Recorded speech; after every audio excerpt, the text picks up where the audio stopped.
Hello everyone, good morning. সবাই কেমন আছে? আশা করি সবাই ভালো আছে। তো আজকে সকালবেলা দেখতে পাচ্ছ এখানে প্রচুর বৃষ্টি হচ্ছে, আর এই ফুলটি খুব ভালো লাগছিলো, তাই জন্য তোমাদেরকে ছোট্ট একটা ক্লিপ নিয়ে নিলাম। আর বাইরে ভীষণ বৃষ্টি হচ্ছে, সাত সকাল থেকে রোদ উঠেছে এবং বৃষ্টিও হচ্ছে। কাদের কাদের ওখানে বৃষ্টি হচ্ছে অবশ্যই আমাদের জানিও। আর এখানে অঝোর নয়নে বৃষ্টি হচ্ছে, আর প্রচণ্ড আকাশে মেঘ কালো হয়েও রয়েছে।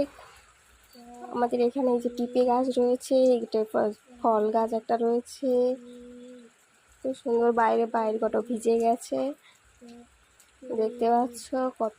এই ফুলটি আমার খুব সুন্দর লাগছিল, তাই ফুল গাছটিতে একটু ক্লিপ নিয়ে নিলাম ছোট্ট করে। কাদের কাদের এরকম ফুল গাছ আছে তা আমাকে জানি। অনেকগুলোই গাছ ছিল, এই ছোট্ট ছোট্ট ফুলগুলো খুব সুন্দর লাগে। আমাদের মন্দিরের সামনে রয়েছে। এই বাচ্চাটি আমার কাছে পড়তে আসছিল, পড়ছি।